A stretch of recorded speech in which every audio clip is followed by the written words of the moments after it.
Kuokoka sio kujaribu kurekebisha mambo ili umpendeze Mungu. Kuokoka, hatua ya kwanza ambayo unatakiwa uchukue ni kuamini. Watu wengi unakuta wanasumbuka na tabia zenye asili ya dhambi, na unakuta wametumia muda mwingi kujaribu kuzifix kwa ajili ya kujiandaa kuokoka. Hauwezi kufanikiwa kujaribu kuzifix hizo vitu, kwa sababu wewe peke yako hauwezi. Kama nilivyosema katika video yangu ya maana na ukuu wa wokovu, ya kwamba baada ya Adam kuanguka, dhambi iliingia, na Adam alikuwa na uzao wake wote pamoja na sisi tulikuwa chini ya mkoloni dhambi.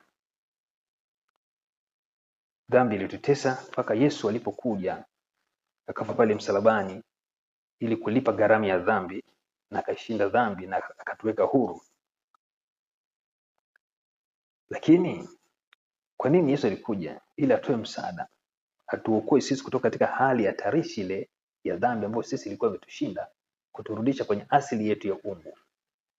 Na kama alivyosema, ili wokovu ufanyikiwe, mtu anayeokolewa lazima atoe ushirikiano wa kwanza ambao ni kumwamini yule mtu ambaye amekuja kumwokoa. Ndio maana tunasema ili uweze kuokoka, sio wewe kujirekebisha. Hatua ya kwanza wewe ni kumwamini Yesu, kuwa Yesu Kristo, kuwa mimi kutoka katika hali ya dhambi siwezi, nimejaribu lakini siwezi, naomba msaada wako. Ukamwamini kwa moyo wako wote, na akawa Bwana na Mwokozi wako. Hapo ndio unaweza kufanya kutoka katika hali ya dhambi kuja kwenye hali ya uungu. Kwa nini tunasema kuamini namba moja? Kwa sababu ukiamini unapokea Roho Mtakatifu, anakaa ndani yako. Roho yako inaungana na roho ya Mungu, ambayo maana yake uungu unaingia ndani yako, ufalme wa Mungu unaingia ndani yako. Huo ufalme ukishaingia unakupa nguvu, unakupa mamlaka ya kushinda ile hali ya dhambi ambayo ilikuwa inakusumbua, ile asili ya dhambi ambayo ilikuwa inakusumbua. Ukumbuke kuwa mwanadamu au wewe bila roho ya Mungu huwezi kushinda ile asili ya dhambi. Unapomwamini Yesu Kristo unapokea Roho Mtakatifu ambaye yeye ndio anakupa nguvu ya kuishinda ile hali ya dhambi. Na ndio bado tunasema kuokoka sio wewe kujaribu kurekebisha tabia. Kuokoka ni wewe kuchukua maamuzi ya kumwamini Yesu Kristo kama Bwana na Mwokozi wako.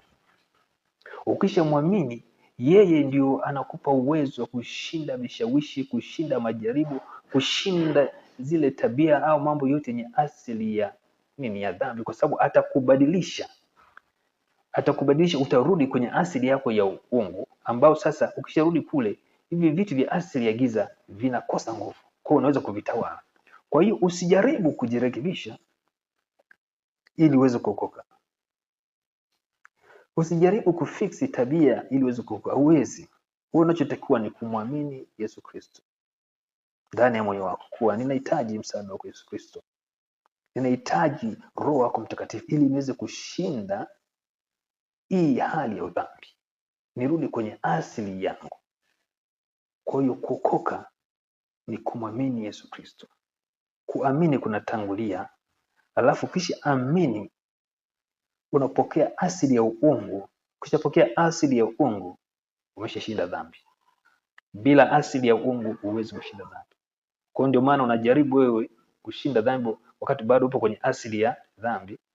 Unatakiwa kwanza uamini ili urudishwe kwenye asili ya uungu ili uweze kushinda dhambi. Ndio maana unapohubiri amini, ni rahisi, ni kuamini tu. Kazi yako ni kuamini tu. Alafu Roho wa Mungu ndani yako atakupa nguvu ya kushinda yote, kwa sababu tayari uungu mtakatifu utakuwa ndani yako na ufalme wa Mungu utakuwa unafanya kazi ndani yako. Kwa hiyo mambo yote ya ufalme wa giza hayatakuwa na nguvu kwako, na wewe utakuwa umeokolewa na utaishi maisha ya amani pamoja na Mungu wako.